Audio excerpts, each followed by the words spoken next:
So on the program, before we start with the shiur itself, we're all together going to recite Mizmor Kaf.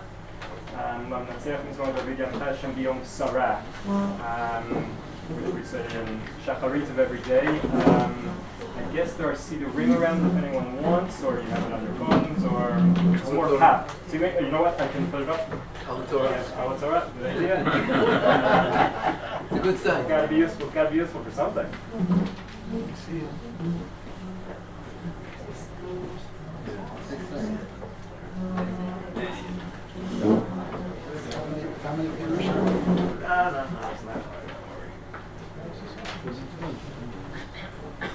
Is that large enough for everyone? Somebody would dim the lights. Yeah? And you gotta dim Larger? lights over the thing. You gotta turn off the lights on top. Turn off the lights on top. Anyone knows how to do that? Instructions right there. Yeah, underneath. Yeah, maybe. Okay. Try it. Es Mario de menos. Oh. Okay, well, We will figure it out. yeah, we'll manage. L'natseach mizmor l'David. Yancha Adonai biyom Sarah Yisagevcha Hashem Elohei Yaakov. Yishlach Ezrecha mikodesh umitzion Yisadeka. Yizkor kol minchotecha ve'olatecha yidashne sela. Yiten lecha chilvavecha v'chol atzatecha yemaleh. Niranina b'shuatecha v'shem Eloheinu nigol yemaleh Adonai kol mishalotecha.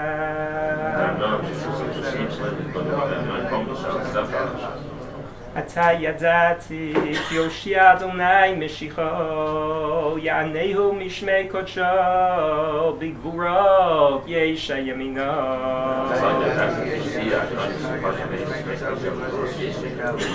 Elev arechev v'yelev asusim v'anachnu b'shem Adonai Eloheinu nazkir.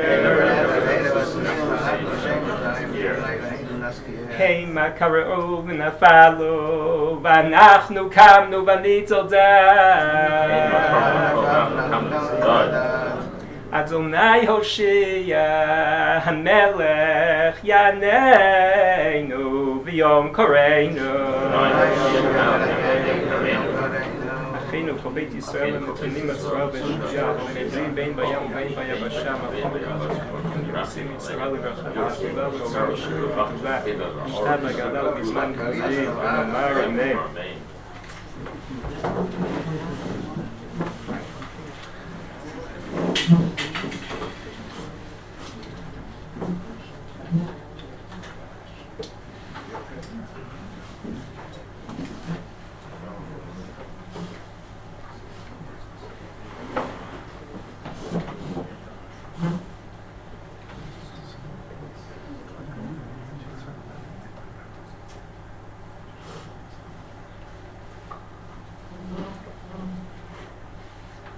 So,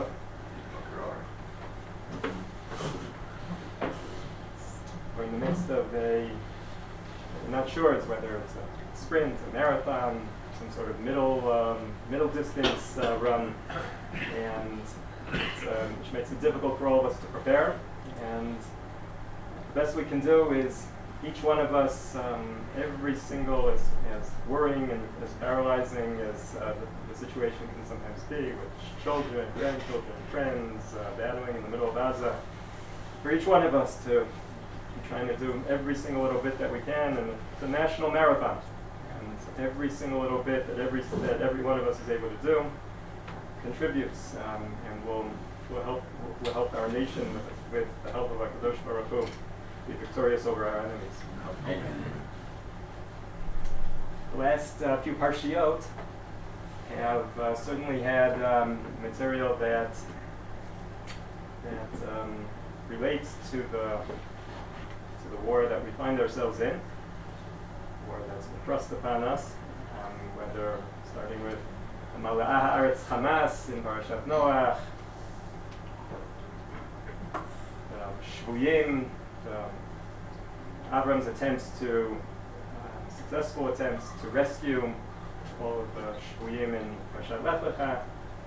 And in this week's parasha, it doesn't take a lot of imagination to see the connection to Sodom and the cities around it, their actions, and we'll leave some of it for some of the more explicit parallels to everyone can work on their own.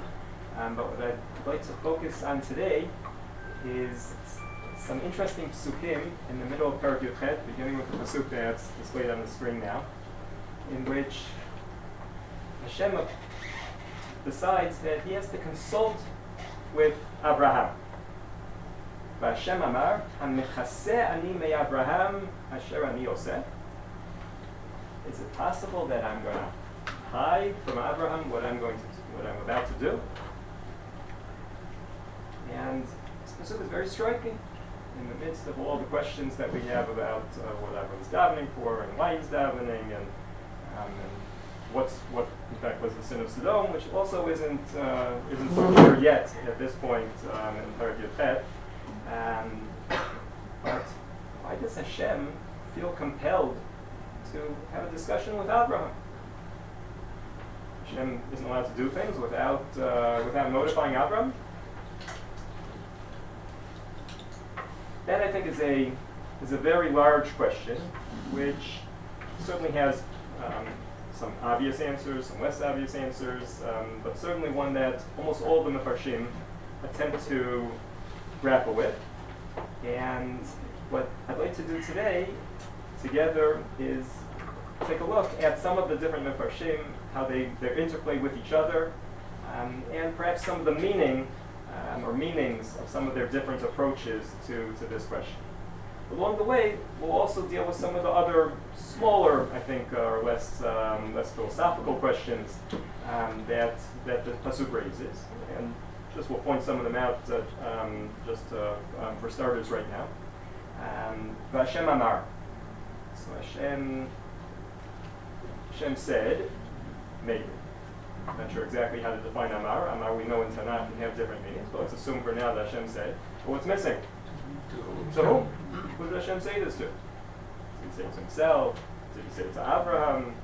Did he say it to the angels, to the Malachim, assuming they were angels?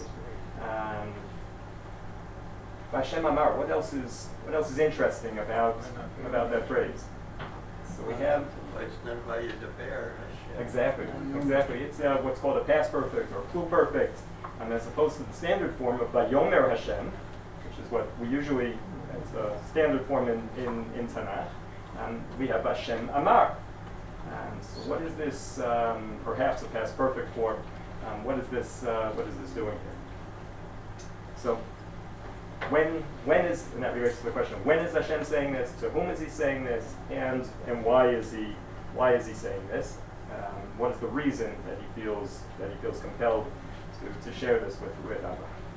So we'll begin with the parsha where most people generally begin, and we'll also try to trace him back to his sources. We'll begin with Rashi. My blocking? Yeah, well, I just need my computer because otherwise. It's okay. All right. Of course, just Leave it alone. Leave it alone. Okay. We can hear you. So Rashi says, "Hamechaseh ani bitzmiyah."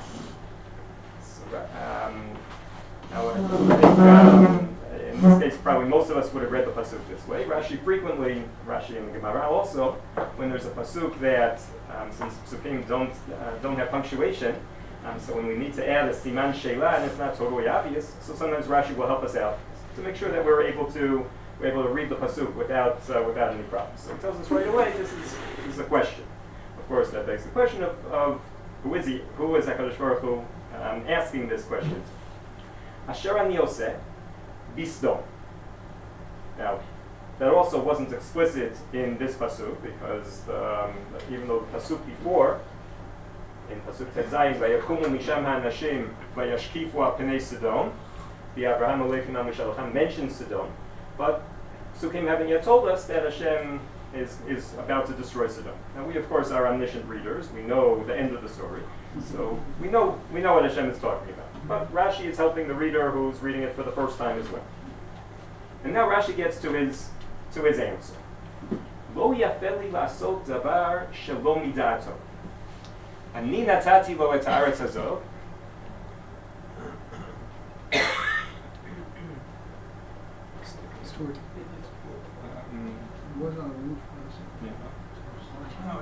It's on the ceiling. I have to hold it down. Okay, there we go. Lo yafeli la'asot davar shelo midato. Ani natati lo et haaretz hazot. B'chamisha krachin halalu mishelohem. Shene'emar gevul haKana'anim mitzidon. Bo'achas Sidoma va'amora. That was a partial citation of the pasuk, since it's interesting, especially in our times. So we'll hit the hyperlink here, and we'll see the whole pasuk. Vayhi gevul haKana'anim mitzidon, bo'acha gerara ad azah, bo'achas Sidoma va'amora ve'admaut tzvoyim ad lasha.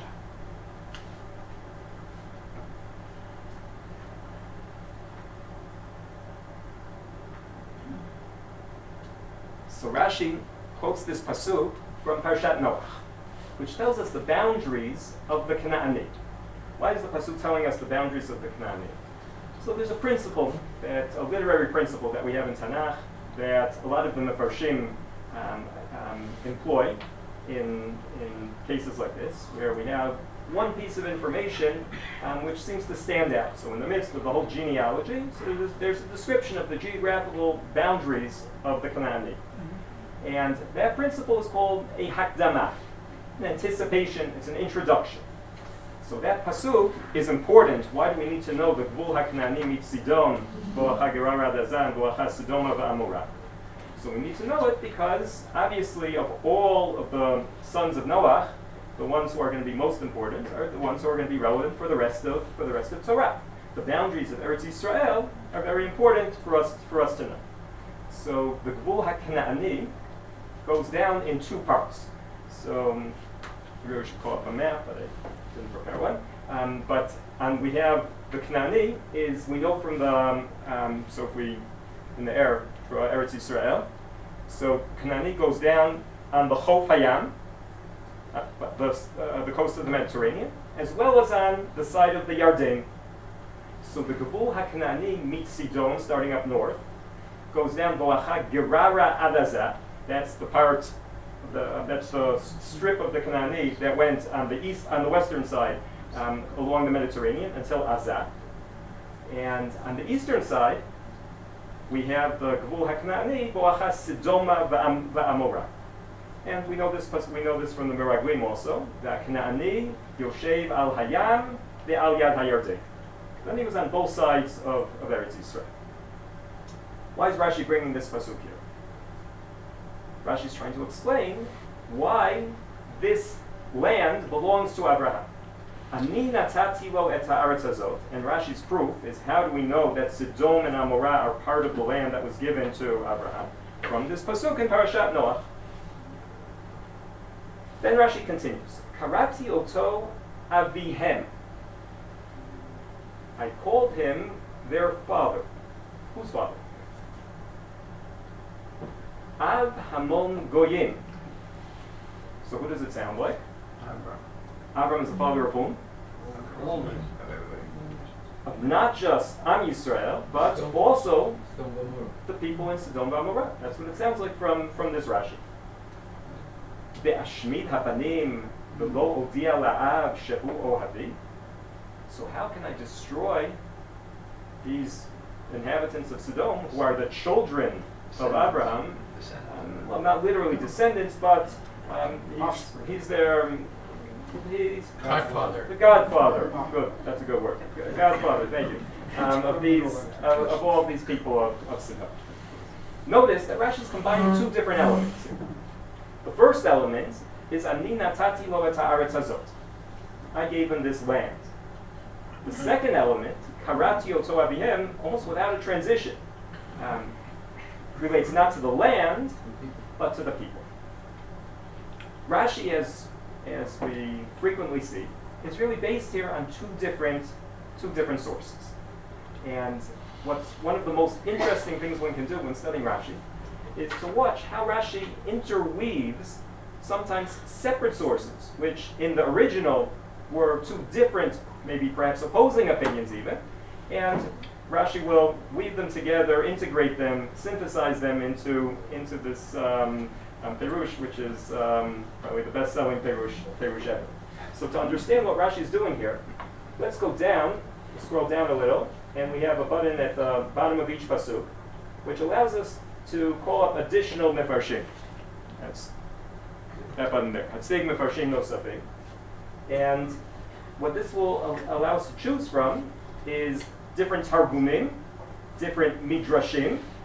Right, so targumim, then midrashim, and then other rishonim, which aren't necessarily in our default configuration of mefarshim. When using the Mikrot Gedolot, one can use the gear button up top there, and one can select one's default configuration. So from all those mefarshim, many of whom we just saw those buttons on the bottom, one can check, as we have some checked here. And if you want to change those checks, so when you go to the Mikrot Gedolot, just open up that gear button and check whichever mefarshim you want to use. If you want to use the Torah Tamim all the time, so check him. If you want to use the Malbim, the Netziv, Rav Hirsch, whoever you want to check, so you go down the list and you check, and that's how you get your configuration. Well, let's say we have our basic configuration here, and we want to, on a particular pasuk, we want to see additional mefarshim. So going to that bottom of the button on the bottom of Hatzeg mefarshim nosafim, so that will open up and that will tell us which mefarshim exist on this pasuk. It will only give you the mefarshim that you have on this particular pasuk. If the parshan doesn't say anything on this particular pasuk, it won't be listed here because it won't be so helpful. And there's a button at the end called Hakol. So Hakol will open up all of those mefarshim. Now that will overwhelm us at the moment because there's a lot of mefarshim on this pasuk. Like we said, there's a lot of discussion of it. So we're going to take a look. We're going to open up two midrashim. We'll open them up individually by pressing on their individual buttons. So first we'll open up the Tanchuma. And here I highlighted a couple passages from the Tanchuma.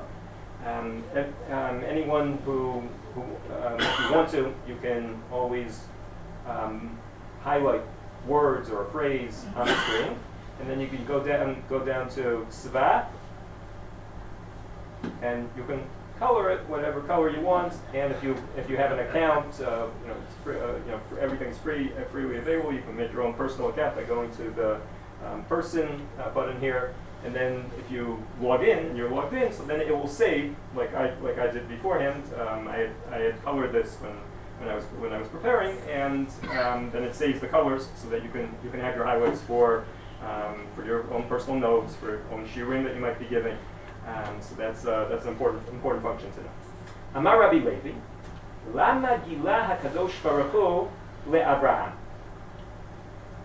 And there's several answers given in the Midrash. There's a Davar Acher, Lama Gilah HaKadosh Baruch Hu le'Avraham. And here we get to the answer, which we'll see is very similar to what we saw in Rashi. Lefichach kishabikesh lachriv chameshet hakrachim ha'elu, amar ini machrivan chutz mida'ato shel Avraham, ve'im tomar shelo hayu me'eretz Canaan. But how do we know that? Why are they necessarily part of Avram's land?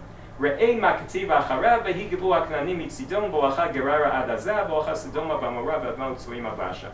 Lefichach kishabal lachrivan nilach be'Avraham shenemar v'Hashem amar ha'nechaseh.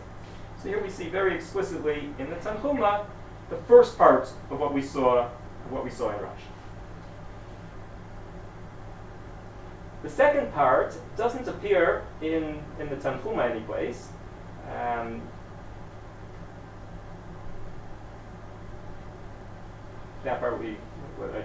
Vu highway in Tanchum is not in Rashi, but it appears in Midrash Rabbah. So like we clicked on the Midrash Rabbah there, and we opened up Midrash Rabbah, and Davar Acher, Sod Hashem Lirayav, and no, sorry. Amar Rabbi Shmuel Bar Nachman, Mashal lemelech shehaya lo san katedris echad, v'lo haya oseh davar, an advisor, chutz midato. Pam achat bikesh hamelech la'asot davar chutz midato. Amar hamelech klum asiti oto san katedris sheli ela shelo la'asot davar. I'm in the wrong message.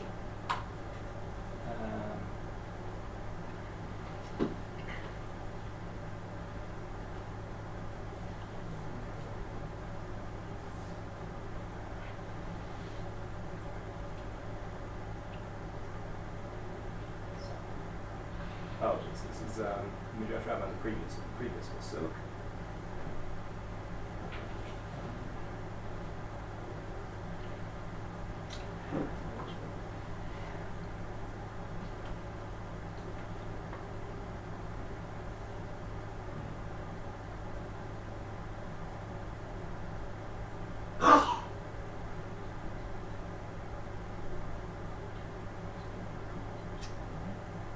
Sorry, this is a little embarrassing. As you can see, Midrash Rabbah is a little long,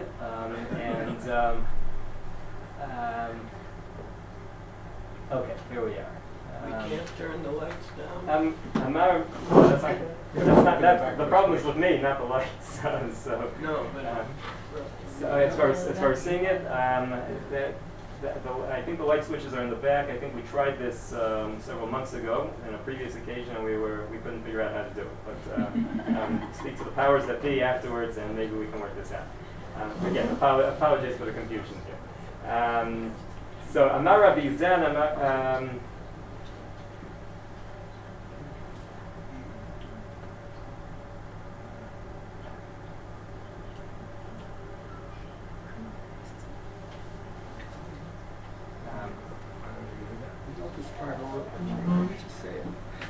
why don't you just tell us? Yeah. well, the problem is I don't know the Midrash Rabbah. Rabbi Yudan, Pretty fast, tell us what the essence is. Yeah. So, After Rabbi okay, Yoshua. I'm sorry. You have to trust me on this. If in the Midrash Rabbah here, at Now we can see it. it's okay with me as long as everyone here is comfortable. no. That's fine. It's okay. Okay, we'll have to. This is fine, it's fine. It is. We'll have to move on. So Rashi here is combining a Midrash Tanchuma with a Midrash Rabbah, and unfortunately, though, I can't find the Midrash Rabbah at the moment. So you'll trust me on that, I hope. So apologies. So Rashi here has combined both the idea that Hashem doesn't want to destroy Avram's land, as well as Avram's people. Now the proof that the Midrash brings for it being Avram's land goes back to Parashat Noach. One could have argued, though, that there's a much simpler proof that one could bring for this land of Sodom belonging to Avram. Where, on what basis might this land belong to Avram? So in last week's parasha, in Perek Yud Dalet, what happens? The 4 kings and the 5 kings battle it out, and the 4 kings are victorious over the 5 kings, and then who's victorious over the 4 kings? Avram. Avram goes with his army, conquers back the whole region, brings back all the captives. Avram certainly, by rights of conquest, has a claim to this land. That Rashi doesn't say. That's a good question why he doesn't. But moving to Rashi's grandson, Rashbam, so we'll see something that one finds very often in comparing Rashi and his grandson Rashbam. And that is that Rashbam says something that seems very similar, at least at first glance, to Rashi. So המכסה אני מאברהם, מה שאני רוצה להפוך את סדום. ואני יודע שבניו ישמרו דרך השם ויזכו להביא עליהם את אשר דיבר לאברהם לתת להם ארץ כנען. ואלו העיירות מנחלת בניו הם, כי דכתיב בגבול כנען בפרשת נוח, ויהי גבול הכנענים מצידון והלכה גרר עד עזה, והלכה סדומה ועמורה ועד מצרים עד לאשה.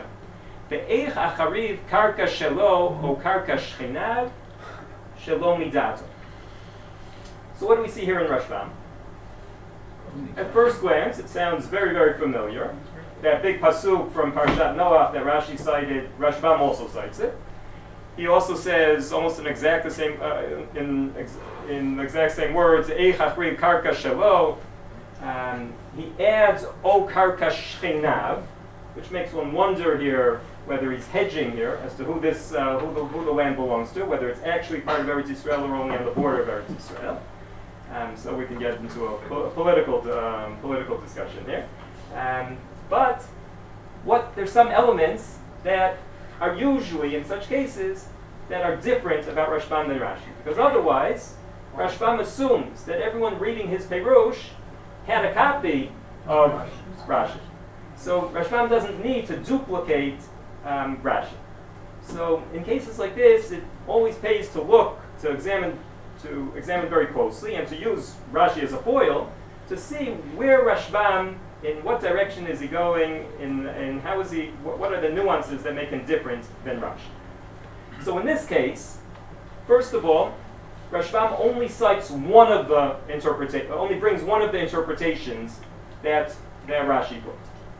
The second element of the people, which arguably is the more midrashic element, is not found in Rashbam. So that's one thing that Rashbam will frequently do. When Rashi brings more than one interpretation, Rashbam will sometimes adopt that first interpretation or second interpretation, one of the interpretations of Rashi, but leave out the other one. In fact, what he's telling the learner is, this one is the more pshat interpretation as opposed to the other one, which is a more midrashic interpretation. And certainly it's a little bit more of a stretch to say that the people of Sodom were Avram's children, or that he was, even if not a father, a godfather, like we said before. That's a little bit more of a stretch than to say this is part of Eretz Yisrael, part of his land. So that's the first difference between Rashi and Rashbam. But there's also a second difference. Anyone notice the second difference between Rashi and Rashbam? You didn't translate it, so it's difficult. Okay, and so Rashbam says, how can I hide from Abraham that I want to destroy Sodom?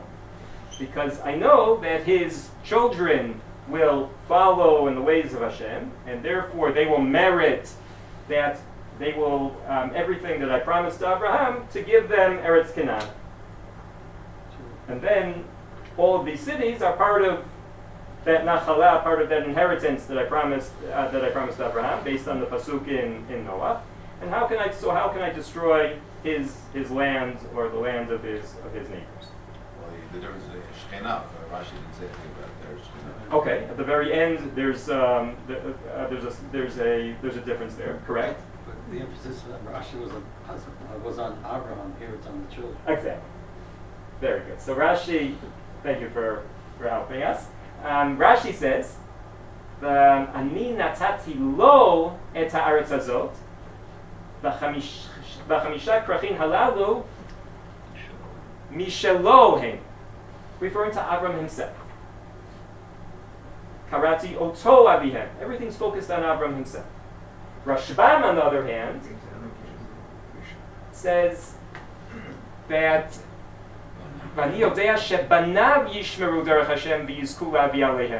it's the children that he's focusing on.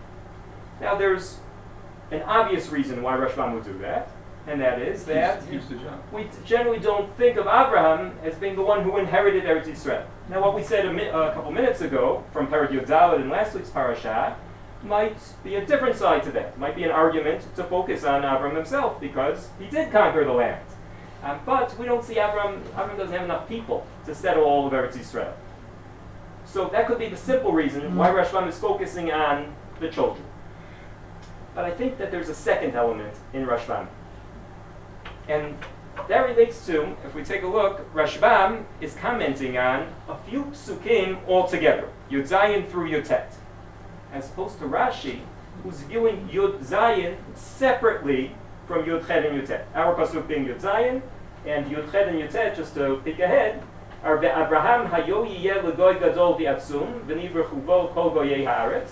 Abraham will become a great mighty nation, and all of the inhabitants of the world will see a part of him, will be blessed by him, will bless him. And ki yidati leman asher yitzaveh et banav et beito acharav v'shameru derech Hashem la'asot tzedakah u'mishpat leman havi Hashem al Abraham et asher diber alav. This pasuk is a little difficult to translate because there's all sorts of different positions in the Mefarshim, but let's take one translation, because Hashem knows that Abram will command his household, his children, his household, and they will all keep the ways of Hashem, so that Hashem will bring upon Abram everything that he promised him. So the next two verses focus, Yud Chet and Yud Tet, focus on Abram's descendants, as opposed to Pasuk Yud Zayin, Hamechaseh ani me Abraham asher ani Yosef, which was focused on Abram himself. Rashi will sometimes view things very atomistically, focusing in on a much more narrow perspective. So, viewing one pasuk at a time. That doesn't mean that Rashi isn't aware of the context. But Midrash will sometimes focus in on a word, even a letter, and will sometimes even remove it from its context. That's a more Midrashic way of interpretation. The broader the scope that one has upon the pasuk, the more literary or the more pshat-like interpretation one will generally come up with.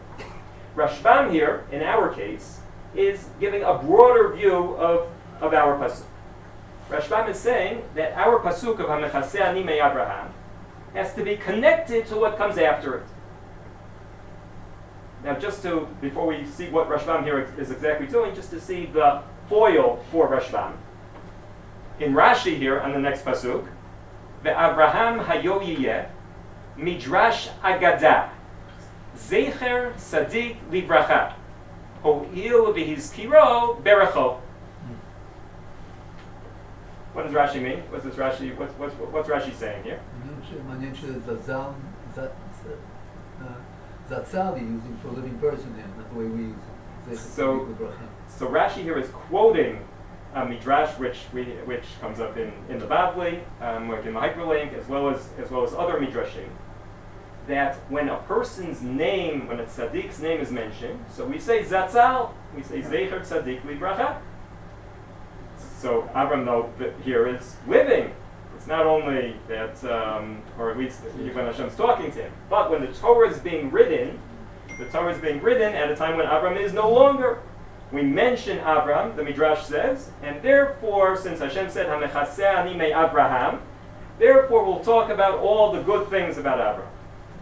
Now, it's very hard to imagine Rashbam giving an interpretation like that, because that's about as midrashic an interpretation as one can come up with. And even Rashi himself says, Upshuto, and he dismisses the possibility that this midrash could be in any way, shape, or form a simple literal interpretation of the pasuk. But that's what that midrash highlights is when we say that it's just zecher tzaddik livracha here, we're splitting these two psukim, Yud Chet and Yud Tet, from pasuk Yud Zayin. We're saying they have nothing to do with each other. The only reason Yud Chet and Yud Tet come here is because we mentioned Abram's name. Since we mentioned Abram's name, we'll say all sorts of good things as if we didn't know all of those good things about Abram.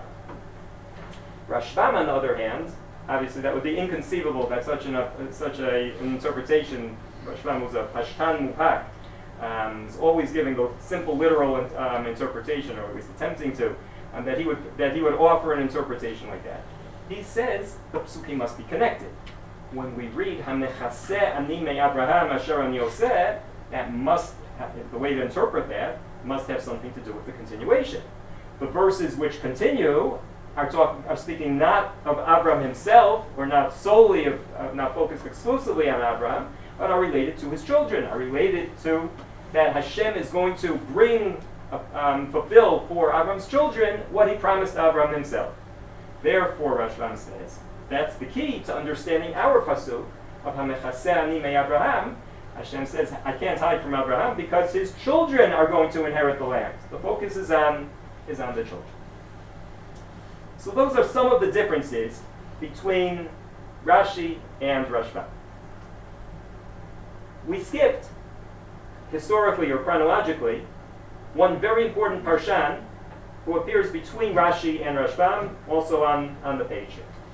And that parshan is Rabbi Yosef Kara, who several months ago, a lot of people here saw when we some of the manuscripts that preserved different individual commentaries, or in some cases sections from the Italian Geniza, from the book bindings that have been found over the last few decades in different European libraries, where even though Rabbi Yosef Kara, who was a student of Rashi, so he's living in the end of the 11th century, beginning of the 12th century in northern France, even though he wrote a full commentary on Torah, only parts of it have survived.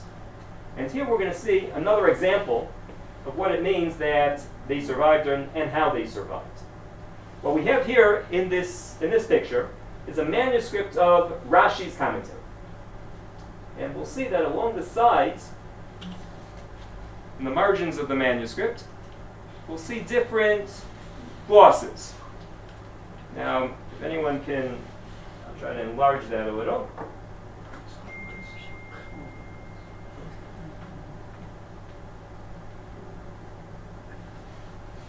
Can anyone make out that letter, even though it's sideways? Just like that. Taf. It's a taf. What does that taf stand for? Taf is Tosefet. Right, like Tosafot, exactly. Just like we have Tosafot on Shas, which are Tosafot to Rashi, which are notes, disagreements sometimes with Rashi. In Tosafot's manuscripts, we have a lot of Tosafot on Torah, a lot of different manuscripts which have commentaries of Balei Tosafot. And they also are, to some extent, glosses on Rashi's commentary. So we have in this particular manuscript of Rashi, this is the Vina 220. That's the number in the Vina library of this manuscript. This Vina 220 manuscript is a very special manuscript of Rashi because, in addition to preserving the text of Rashi, the main text here, so for example, we would see. We'll just find our Rashi for a second at the top of.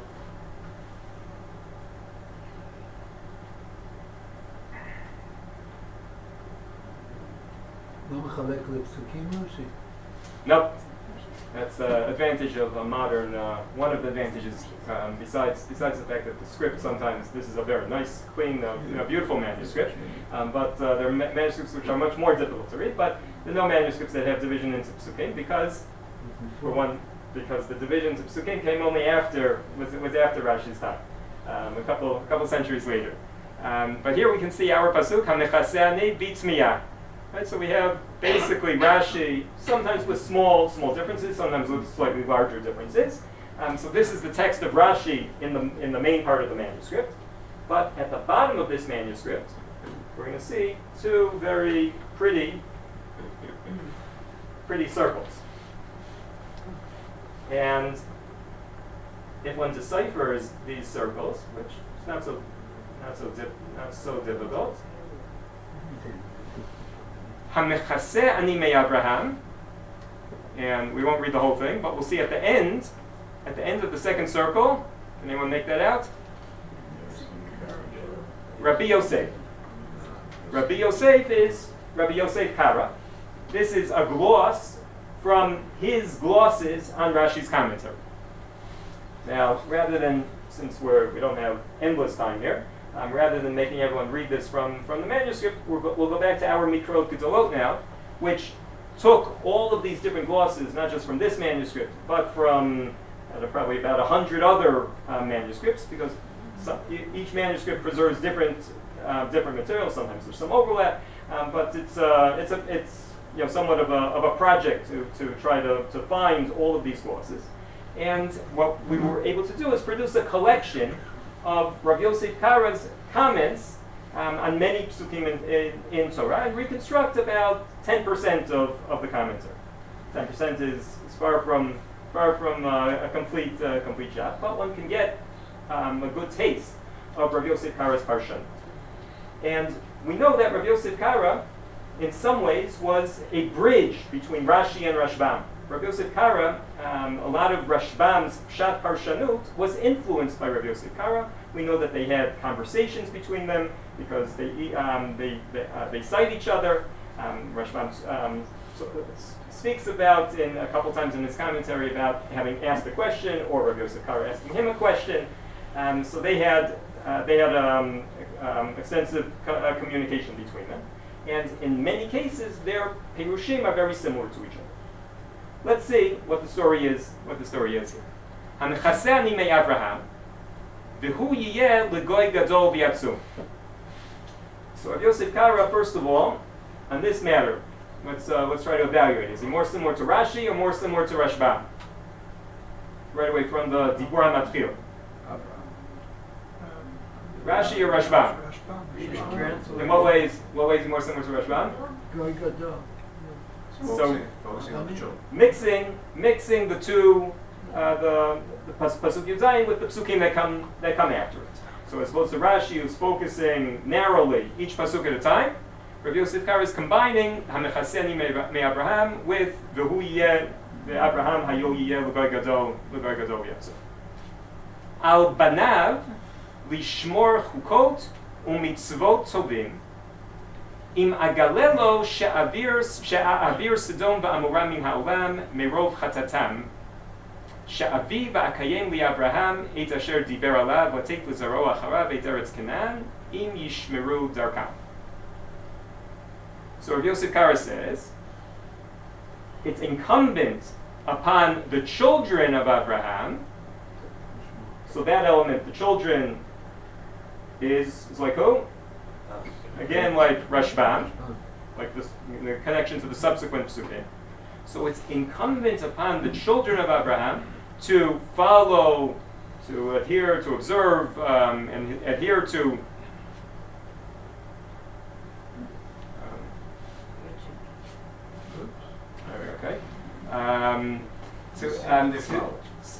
to follow good commandments.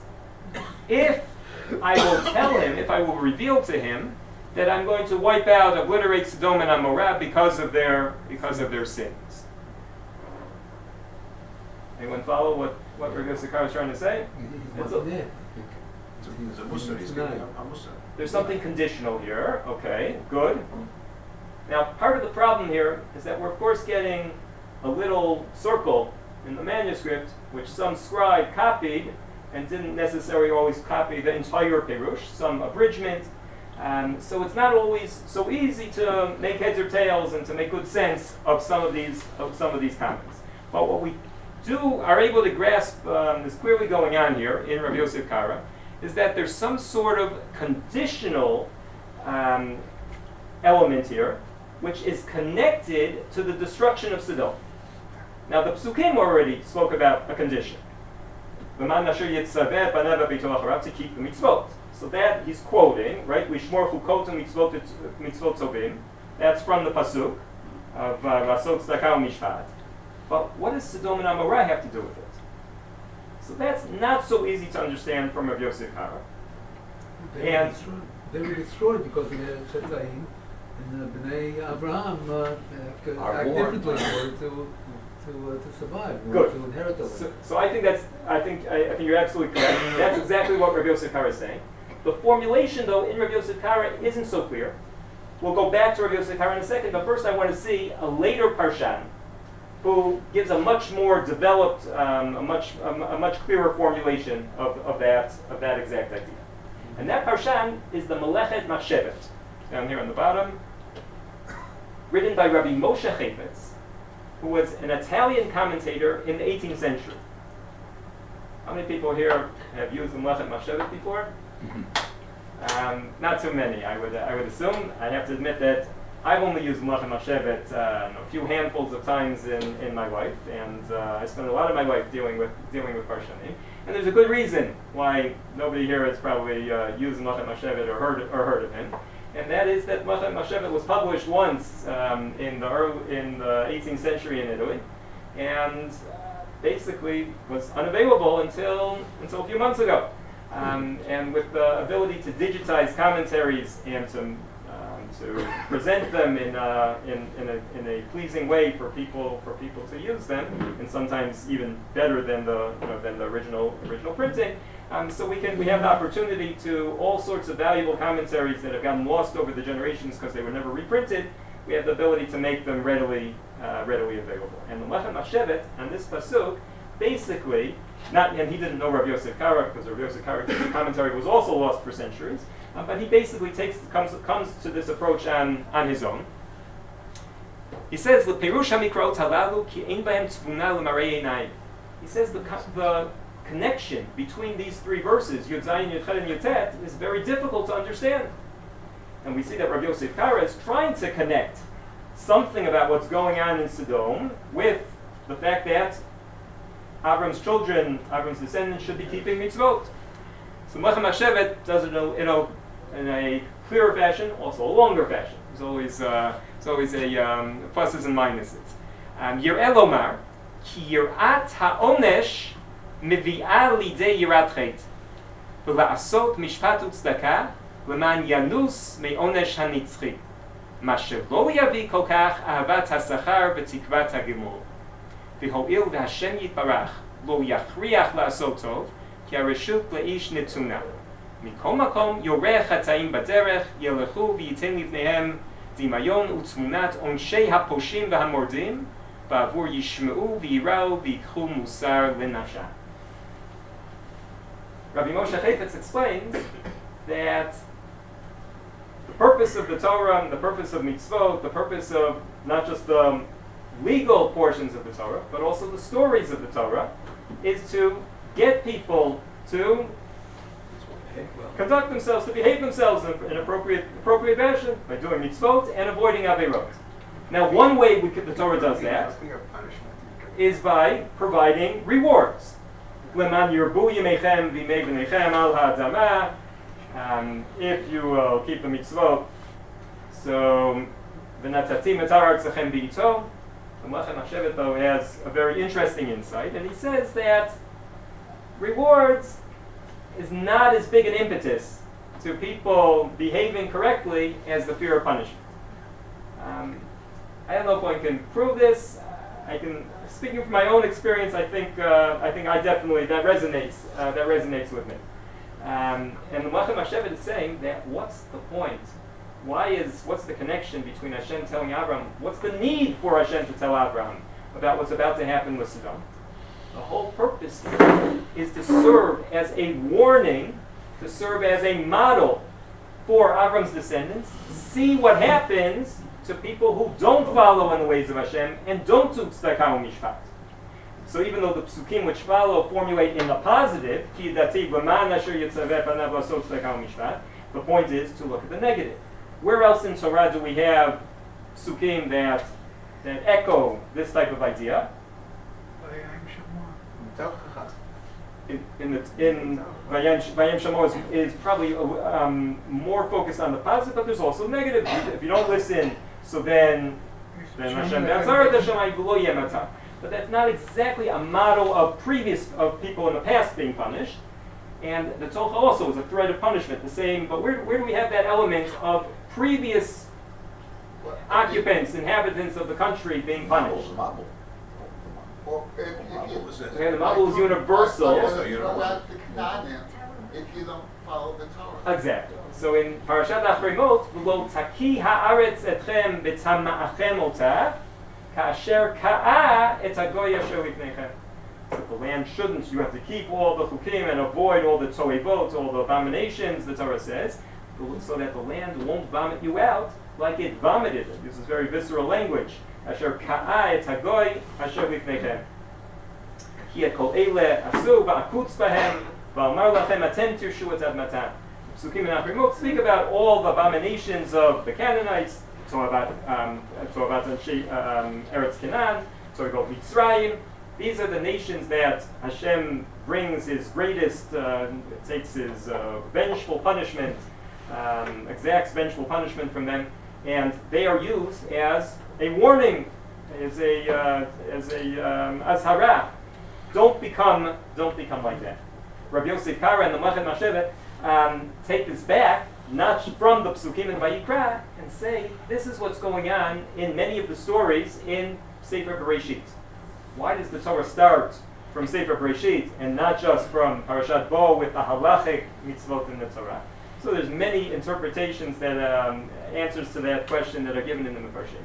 But one of the simplest answers is that Sefer Bereshit is also very, very important for teaching us, is even equally important to all the legal portions of the Torah, to teaching us how to behave. And part of that is done by showing us models, paragons of excellence, of virtue, like the Avot. And then there's the flip side, where we see what happens to nations that don't follow in the ways of Hashem. Yeah. With all due respect, these Perushim discount the very first pasuk where it talks about HaKadosh Baruch Hu speaking and saying, how can I destroy Sodom without telling Avram? Which focuses on the idea that this is a personal affront to Avraham Avinu, that either because of his children or because of the land that I promised him that I'm going to give him. This does not take that into account. This gives a musar shmuz, basically, for future generations. It does not take that first pasuk into account, which seems on the face of it, where I think all of our basic understanding when we were in kids in elementary school, learning the story of Sodom, that how could Hashem destroy without letting his beloved Abraham know that he's going to destroy this land that was promised him or to his children. Yeah, I think it's a very good point. And I think that in there generally, when there are machlokot between mefarshim, there are advantages and disadvantages to each of the different sides, and there's a certain sanding of the edges that will go on when one's dealing with a construct of multiple verses rather than focusing just on one word. And I would agree with you that there is a certain rough edge here on this possible interpretation. Of course, what they would respond is that it's not that Hashem can't hide it; it's that Hashem saying I don't want to hide it because I want it to serve as a lesson for their children. And that's certainly not an impossible reading of the verse. Though the difficulty, the point is well taken that it's it probably wouldn't have been our most natural reading. And that leads us into a final approach that we'll take a look at, and that's the approach of one of the later Northern French in the couple generations after Rashbam. I'm sorry, a single generation after Rashbam, and that's the Perush of Rabbi Yosef the Chorshor. Up top here, Rabbi Yosef Chorshor, B'Hashem Amar. So Rabbi Yosef Chorshor was a student of Rabbeinu Tam. Rabbeinu Tam was Rashbam's younger brother. So basically a generation and a half after Rashbam. Where, in France? In France, northern France. Yeah, one of the Balei Atosot. B'Hashem Amar, Hamechaseh, Hainu vayera ilav Hashem deka'amar le'el. So this part isn't directly focused on our question, but it's worth thinking about for a second. So the first thing that Rabbi Yosef Chorshor says, that Ba'Hashem Amar HaMechaseh, this pasuk here, is to be identified with, is connected to the first pasuk in the parasha, the first pasuk in our parak, Vayera ilav Hashem Be'ilonei Mamrei, deka'amar le'el, that was mentioned above. What's Rabbi Yosef Chorshor saying? Who was he speaking to? So, Is that answer he's speaking to? right. So Rabbi Yosef Chorshor is trying to answer what is going on in a broader sense in the whole parak. Because if we remember in Pasuk Aleph, the pasuk in the Torah says that Abram turned back to Hashem after the angels left him. So that he's continuing the conversation that he started from the first pasuk, really. right. So that's what Rabbi Yosef Chorshor is arguing. So the first pasuk in the parasha was Vayera ilav Hashem be'ilonei mamrei, and then the second pasuk said Vayisayna vayar v'hinei shlosha nashim nitzavim alav. So this is the problem that all the commentators try to answer. The first pasuk says that Hashem appeared to Abraham, and then the second pasuk says that he lifted up his eyes and he saw three people. So what's the connection between those two pasukim? If Hashem appeared to Abraham, so what did he say to him? Why does Torah move to discuss three people? Rabbi Yosef Koshor, he was coming to counter the interpretation that Rashbam gives. Rashbam gives a fascinating interpretation, which is that the second pasuk in our parak is the explanation of the first pasuk. The first pasuk says that Hashem appeared to Abraham, and the second pasuk, and this is how did Hashem appear to Abraham? He appeared to him in the guise of three messengers. Hashem sent three divine messengers, and whether they were people or angels. So for Rashbam, they obviously they're divine, they're celestial beings. For Rabbi Yosef Koshor, they're people, and that's part of this difference of opinion between them. So according to Rashbam, pasuk Bet explains pasuk Aleph. Rabbi Yosef Koshor wants to avoid that. Any idea why Rabbi Yosef Koshor would want to avoid that interpretation of Rashbam? That the three celestial beings are how Hashem appeared to Abraham? The Trinity. So there's definitely more than one possible element here. But what Rabbi Yosef Koshor says, and he uses these words, is sweet shuvat haminim. What's sweet shuvat haminim? So exactly like you said here, that this is a response. This is a polemical response to the Christians, because having Hashem appear in the guise of three celestial beings would be something that Rabbi Yosef Koshor, who's sitting and engaged in polemics with the Christians, would probably want to avoid that, because he says that's playing into their hands. That's the Trinity. We certainly don't want to give an interpretation like that. So he gives a totally different interpretation. He says those three anashim, as they're described in pasuk Bet, are humans. And if they're humans, then clearly it's not vayera ilav Hashem. Though one could argue that Hashem can sometimes appear and send human messengers. But okay, that would be a separate interpretation. Rabbi Yosef Koshor, now following up, consistent with his approach at the beginning of the parasha, now says, well, now I have to explain, well, where did Hashem appear? So Hashem appeared, that pasuk of vayera ilav Hashem is like a heading for the parasha. Before Hashem actually appeared, first the three people came. And since these three people were going to go to Sodom, that's why they're mentioned first. And then we get to Hashem's conversation, which is also connected to the whole story of Sodom. So vayera ilav Hashem is a heading, which then the parasha then basically splits into two halves. The first, from pasuk Bet to pasuk Tet Zayin, is how the people came to Abraham, and ends with them going to Sodom. And then Yud Zayin picks up the second part of that head. Yeah. It's also connected. Chaserim Abraham, the three messengers also came to the Galot Abraham and Sarah. What's going to be? So also in that case, Good. So we'll see that about to come up in Rabbi Yosef. Yeah. Rashi though says Befirush that they're malachim, and even gives them their names. Even gives the names of the malachim. So how? You must have a very interesting Thanksgiving dinner, all of them together, Rashbam and Rashi. Right. There's several different permutations and combinations. If you're interested, there's actually a topic on Ala Torah which discusses that. Anytime one's interested in topics, so one can go to the sandwich menu icon, and if you scroll down, Ha'orchim Shel Avraham Malachim O Bnei Adam, that topic discusses all sorts of different views, the relationships, advantages, disadvantages, relationships between Rashi and Rashbam, Rabbi Yosef Koshor, and everyone else in their Midrash, as well as other medieval and modern Mefarshim. So Rabbi Yosef Koshor, though, moving to the second part, because we're just about out of time. Hamechaseni mei Avraham, kach darko shel HaKadosh Baruch Hu, legalot la'abadav ma shehu oseh. Ki dichtiv, ki lo ya'aseh Hashem Elokim davar, Ki im galas sodo el abadav haneviyim. Pasuk in Amos. Wow. So Rabbi Yosef Koshor And this isn't Rabbi Yosef Koshor's own commentary, even though we haven't seen it yet in Rashi or Rashbam. This too comes from a different passage in the Tanhuma. This one hopefully I'll be able to find.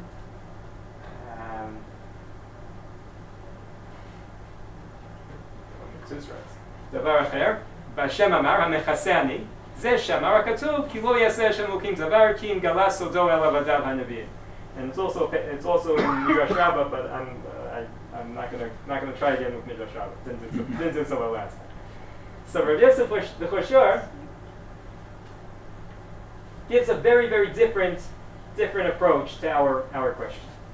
He says, "Kach darko shel HaKadosh Baruch Hu." This is the way. This is how Hashem works. He tells his prophets, he tells his servants what he's about to do. Hashem doesn't do anything unless he reveals his secret to Avadav HaNevi'im, to his servants, the prophets. Now, of course, this requires an additional assumption. Besides that Hashem won't do anything without revealing his secret to his servants and prophets, what other assumption does it require? That Abraham is a prophet. So Avadav, Abraham Abdi, so we have psukim for that. How do we know that Abraham is also a Navi? Because Baruch Hu speaks to him. So in this week's Parashat, we have an explicit pasuk. Hashev Eshet Haish Navihu. So, and that pasuk is actually quoted by the Tanhuma. Rabbi Yosef for sure doesn't quote all the midrashic material that is found in the Tanhuma. What is this approach basically saying? So in some ways, it's addressing some of the issues, I think, that you raised before with the difficulty in Rabbi Yosef Kara's approach. Rabbi Yosef Koshor's approach is basically similar, I think, to Rabbi Yosef Kara's approach. In what way is it similar? Well, what does this mean, that Hashem doesn't do anything without sharing it with the Nevi'im?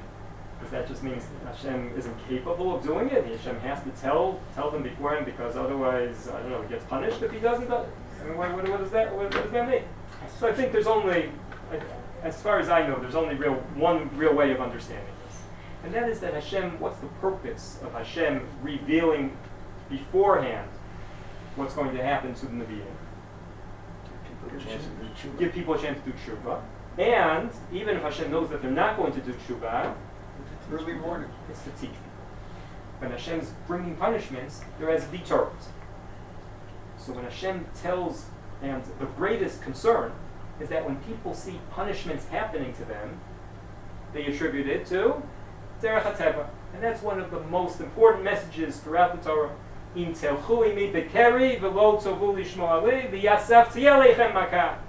If you act with me as thinking that everything is just a coincidence, it's just natural punishments, then what will Hashem do? Hashem will redouble the punishment, not only redouble, 7 times the punishments. Sheva kechatotechem. That's the greatest concern. That when tragedies happen to us, when terrible calamities happen to us, that we're not able to see that it's coming from HaKadosh Baruch Hu, that we're not able to take that and to make positive things come out of it by changing our behavior. And that's why HaKadosh Baruch Hu shares before he does things what's going to happen with Nevi'im, so that they can warn the people, but also so that previous generations will see that all of these events that happen throughout history, that Hashem is always controlling everything that happens. So, how can I hide from Abraham? He's a Navi. And I need to share with him, leman asher yitzaveh et banav et beito acharav, in order so that he will be able to command his descendants and household after. So what we've seen here is several different approaches, all from Rashi and his Beit Midrash, and as it would have been one of the things that if I could go back in time and to sit at somebody's Shabbos table, like somebody said earlier, it really must have been an incredible experience to sit at a Shabbat table with people with all sorts of different approaches, arguing and marshaling proofs from different psukim in Tanakh, different midrashim of Chazal. So 3 different approaches. One approach that says that it's HaKadosh Baruch Hu's, HaKadosh Baruch Hu says, I can't hide from Avram because Eretz Yisrael is your land. Eretz Yisrael is your descendants' land. Eretz Yisrael, another variation, Eretz Yisrael, these people of Sodom are part of, Avram is not just a role model for his own physical descendants, but for the nations of the world. And then 2 approaches of Rabbi Yosef Kar and Rabbi Yosef Korshor, which view the important thing as the destruction of Sodom is supposed to be a lesson. And in our current situation, all of these elements are relevant to us. The ability to learn from all of the tragedies that have taken place so far, the ability for them to strengthen us, the ability to create a deterrent that the people who caused, not just on the east side, Sodom, on the eastern side of Eretz Yisrael, not just Bo'acha Sodoma v'Amorah, but also Bo'acha Gerara ad Azah, that those people will even, hopefully that they won't need a deterrent because we won't have to deal with them ever again, but that the people in the broader circles will also see that what happens to them and will be deterred.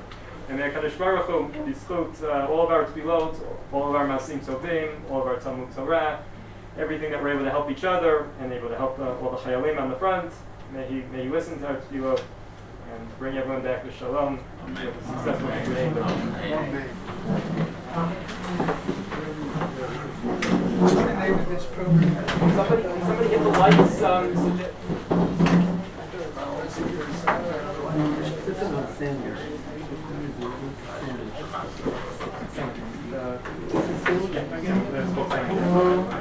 Oh,